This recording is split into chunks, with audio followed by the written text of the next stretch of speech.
Hello, welcome to the subject video for A-Level PE. I think firstly the most important question is why should you do A-Level PE? And the answer is because it's awesome. It's as simple as that. So we'll just move on. So in terms of what the course focus, so the emphasis throughout the 2-year course is on development of knowledge, competence and confidence in a wide variety of skills that allows you to sort of move confidently forward in life. You'll learn sort of how PE affects you and contributes to society, how to apply your knowledge on this course to a number of different practical situations and career choices. What are the benefits? So it's an interesting, challenging experience because it links sporting ideas from what you've done at GCSE and to practical performance, and you gain insight into relationships that you have with sort of your classmates, one another. You'll see the development of transferable skills, including decision making, psychological understanding of people, independent thinking, problem solving, analytical skills, as well as thinking and acting under pressure. Where can it take me?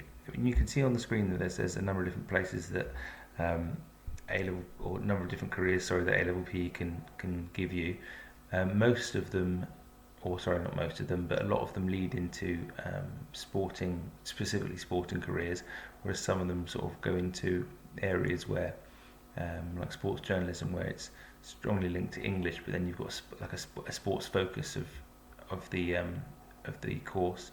A-level PE it's a really good base for a university degree in sports science, sports management, healthcare, or exercise and health.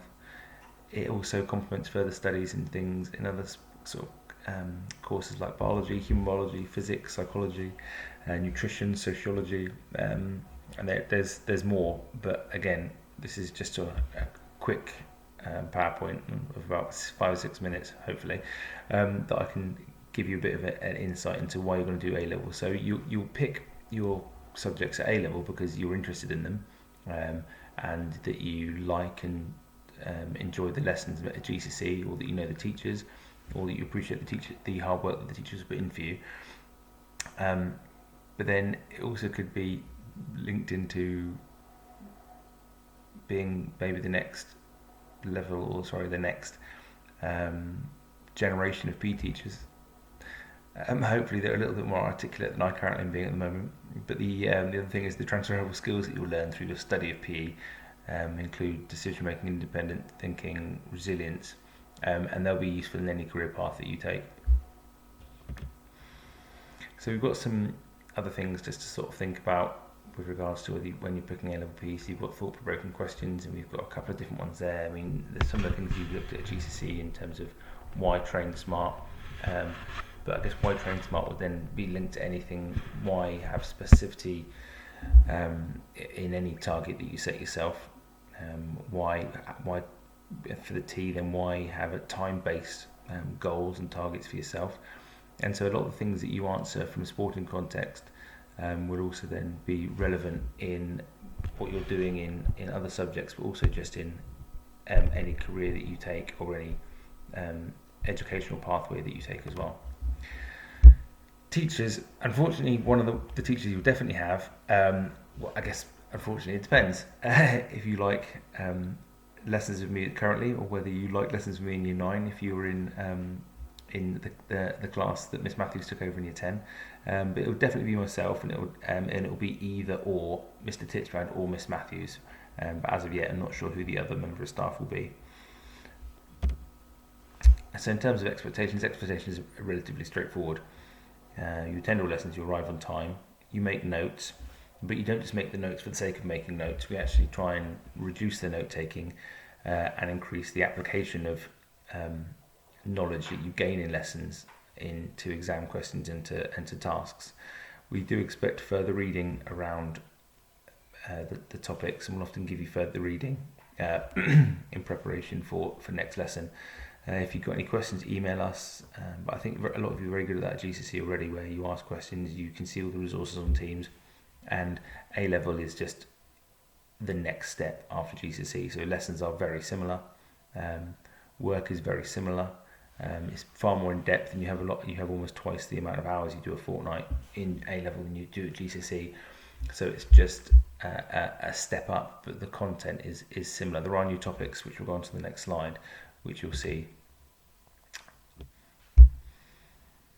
So you do a lot of these things already at GCSE, but they're done in far more depth. So you can see that you've got on section A, you've got AAP, which focuses on changes within body systems prior to exercise, during exercise, differing intensities and recovery. It will look at things like data and graphs within the muscular to apply changes to the musculoskeletal system, cardiorespiratory, and the neuromuscular systems, which is something you haven't touched in GCSE.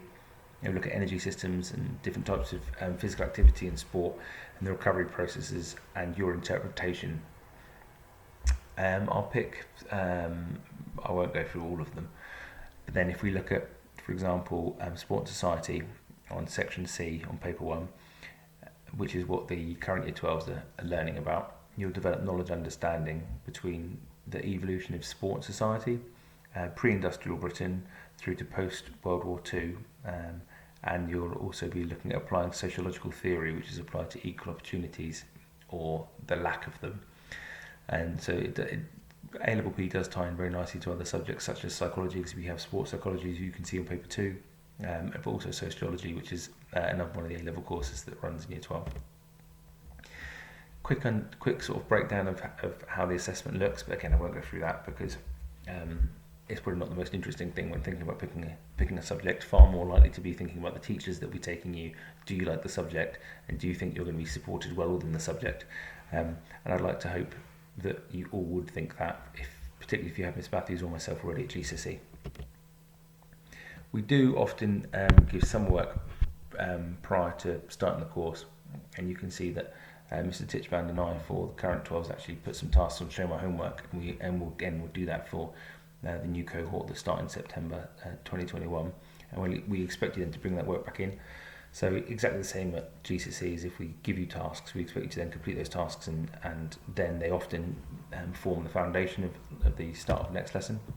And then lastly, we like to get you guys looking at videos or clips from different sites that actually will allow you to develop a deeper understanding of topics before you learn about them, or even learn about them and then see how they're applied in documentaries or films that are already out there.